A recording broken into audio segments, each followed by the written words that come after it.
عمران خان ایک ایسا out of syllabus variable ہے جس نے ریاست کی سب سے طاقتور قوت یعنی اسٹیبلشمنٹ کے فکری اور اخلاقی بالادستی کے ڈھانچوں کو جڑوں سے ہلا کر رکھ دیا ہے۔ عالمی مفکر اینٹونیو گرامشی اپنی مشہور تصنیف پریزن نوٹس بکس میں یہ دلیل دیتے ہیں کہ کوئی بھی حکمران طبقہ محض جبری طاقت سے حکومت نہیں کرتا، بلکہ وہ عوام کی رضامندی اور ثقافتی بالادستی کے ذریعے اپنی حکمرانی کو دوام بخشتا ہے۔ جب یہ بالادستی ختم ہوتی ہے اور حکمران طبقہ اپنا اخلاقی جواز کھو دیتا ہے تو وہ کرائسس آف ایتھارٹی کا شکار ہو جاتا ہے۔ عمران خان نے گزشتہ 7 دہائیوں سے قائم اسٹیبلشمنٹ کی اسی فکری بالادستی پر کاری ضرب لگائی ہے۔ سالوں سے اسٹیبلشمنٹ نے یہ نیریٹو قائم کر رکھا تھا کہ وہ قومی سلامتی اور محافظت کی واحد ضامن ہے۔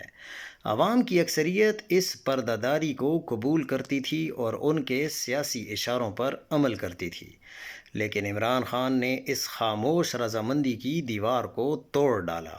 انہوں نے ان سے براہ راست چکر لے کر عوام کے سامنے یہ سوالیہ نشان کھڑا کر دیا کہ یہ قوتیں قومی مفاد کے بجائے ذاتی، معاشی اور گروہی مفادات کی حفاظت کر رہی ہیں۔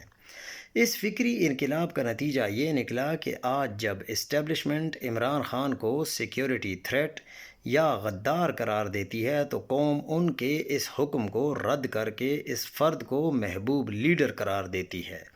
یہ گرامشی کے ثقافتی بالادستی کے انہدام کی سب سے بڑی عملی مثال ہے، جہاں حکمران اپنی اخلاقی اور فکری قیادت مکمل طور پر کھو بیٹھے ہیں۔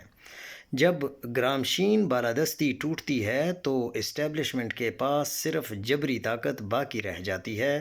مقتدرہ کی موجودہ بوکھلاہٹ اور ہر روز اپنے ہی پاؤں پر کلہاڑیاں چلانے کا عمل اسی بحران اختیار کا براہ راست نتیجہ ہے۔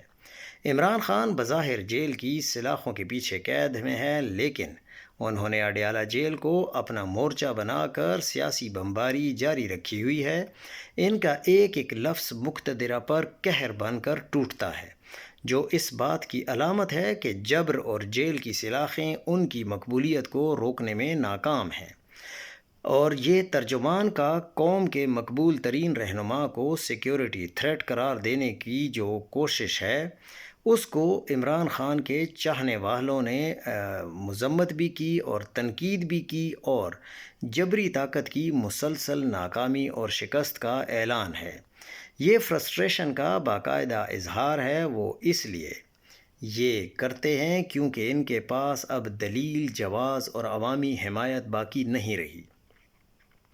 یہ غیر پروفیشنل رویہ مقتدرہ کو خود سر بازار لوگوں کے سامنے کھڑا کر رہا ہے اور اس کا اپنا وجود عوام میں بے وقت ہوتا جا رہا ہے۔ ان کا ہر ریاستی پروپیگنڈا ناکامی کا شکار ہے۔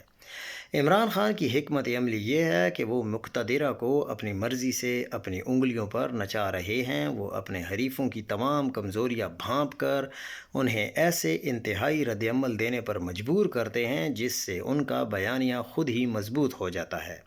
ہر نفرت انگیز پریس کانفرنس، ہر آئینی خلاف ورزی، ہر پابندی، ہر آئینی ترمیم، ہر سیاسی گرفتاری اور ہر تقرری عمران خان کے مقدمے کو تقویت دیتی ہے اور قوم کو یہ بتاتی ہے کہ ایک جانب سچ اور استقامت ہے اور دوسری جانب ایک شکست خوردہ مافیا ہے جو اپنے ذاتی مفادات کے لیے اور اپنا غیر آئینی تسلط بچانے کے لیے ہاتھ پاؤں مار رہا ہے اور عوامی قوت کی علامت یعنی عمران خان سے خوفزدہ ہے۔ اسٹیبلشمنٹ کو یہ سمجھ نہیں آ رہی کہ وہ عمران خان کے اشاروں پر کیسے ناچتی ہے اور کس طرح ہر بار اپنے ہی پاؤں پر کلہاڑیاں چلا کر خود اپنا وقار ختم کرتی جا رہی ہے۔ عمران خان کے پاس سچائی، اخلاقی جواز اور عوام کا غیر متزلزل اعتماد، جس کے بل بوتے پر وہ طاقتور ترین مقتدرہ کو ہر محاذ پر شکست سے دوچار کر رہے ہیں اور مسلسل آئین شکنی کی جانب دھکیل رہے ہیں۔ یہی وجہ ہے کہ عمران خان مقتدرہ کے لیے صرف ایک سیاسی چیلنج نہیں بلکہ ایک ناقابل فہم فکری بحران ہے جس کا حل ان کے پاس ان کے روایتی سلیبس میں موجود نہیں ہے۔